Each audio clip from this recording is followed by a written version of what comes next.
sa pagpapatuloy ng ating paglalakbay kasama ang muling nabuhay na Panginoon at ang unang simbahan. Unti-unting sinasanay ni Jesus Nazareno ang kanyang mga kaibigan sa ibang pananaw at pakikitungo sa Kanya.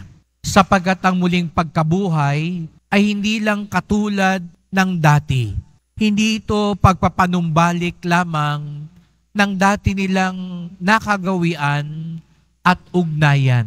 Kaya nga, kung mapapansin ninyo nung unang 2 linggo pagkatapos ng muling pagkabuhay, hindi agad nakilala si Jesus ng kanyang mga alagad.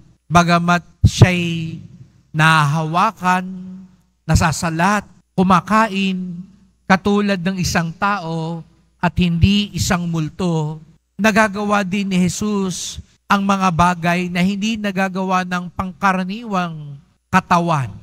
Kaya nga, kung maalala ninyo, tumatagos siya sa mga pintuan at bigla siyang sumusulpot.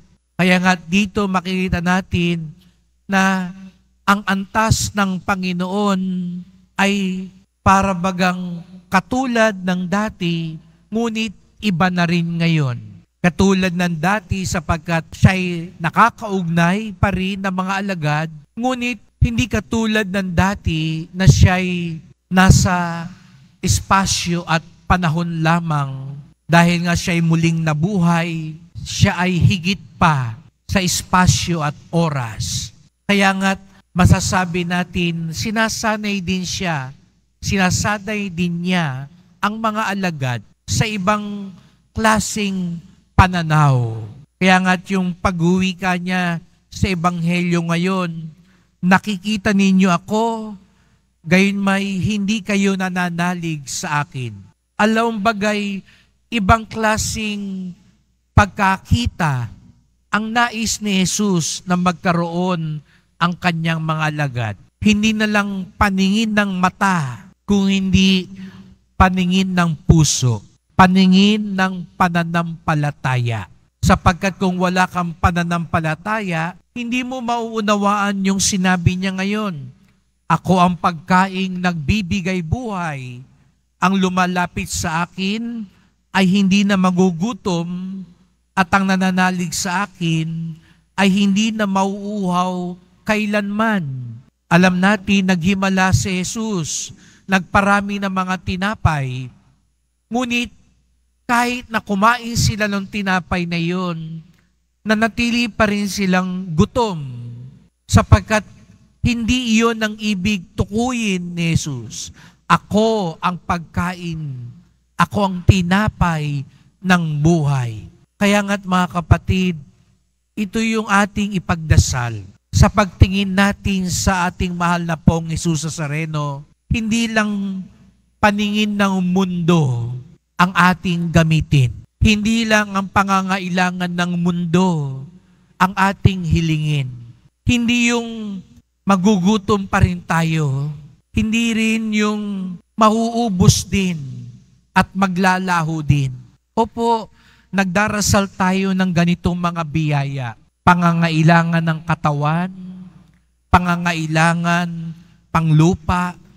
Ngunit ang paanyaya ni Jesus Nazareno, ang kanyang tunay na ibinibigay ay biyaya.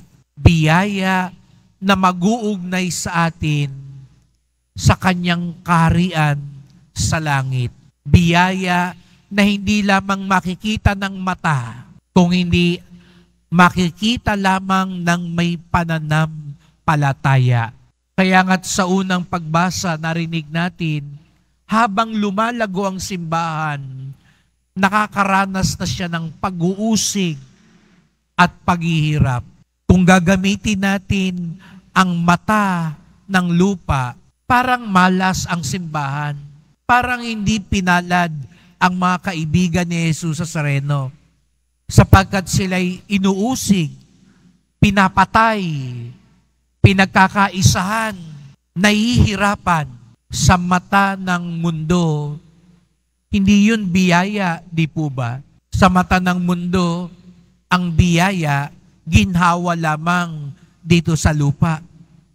Pero narinig natin ang unang simbahan, ang mga unang kaibigan ni Jesus Nazareno, hindi ginhawa sa lupa ang kanilang naranasan. Kahapon naalala nyo, si San Esteban, ang unang martir, pinatay. Pero bakit ikinukwento sa atin ito ngayon? Upang ipaalala sa atin ang mga biyaya ng mga tagasunod ni Jesus Nazareno ay nakikita lamang ng may pananampalataya.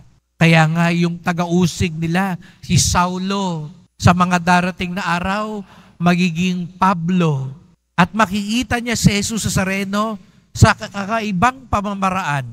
Hindi katulad ng mga alagad na nakita siya sa mata. Si Pablo, tatanghaling apostol. Pero sa ibang paraan niya makikita si Jesus Nazareno. Katulad natin, makikita ni Pablo si Jesus sa pamamagitan ng puso at pananampalataya. Sapagkat ngayong panahon ng muling pagkabuhay, ang tunay na makakakita kay Jesus Nazarenong muling nabuhay ay hindi yung may mga mata, kung hindi ang mga may pananampalataya. Siguro nga ngayon, katulad ng unang simbahan, parang minamalas ka, parang ang dami-dami mong pagsubok, parang ang dami-dami mong paghihirap, pero wag na wag mong iisipin, wala na si Jesus Nazareno. Bagkus, sa pamamagitan ng pananampalataya, makita mo sana siya at matagpuan mo sa gitna ng ganitong mahirap na kabanata ng ating buhay. Lalo nating makikita, lalo nating nakakasama si Jesus Nazareno.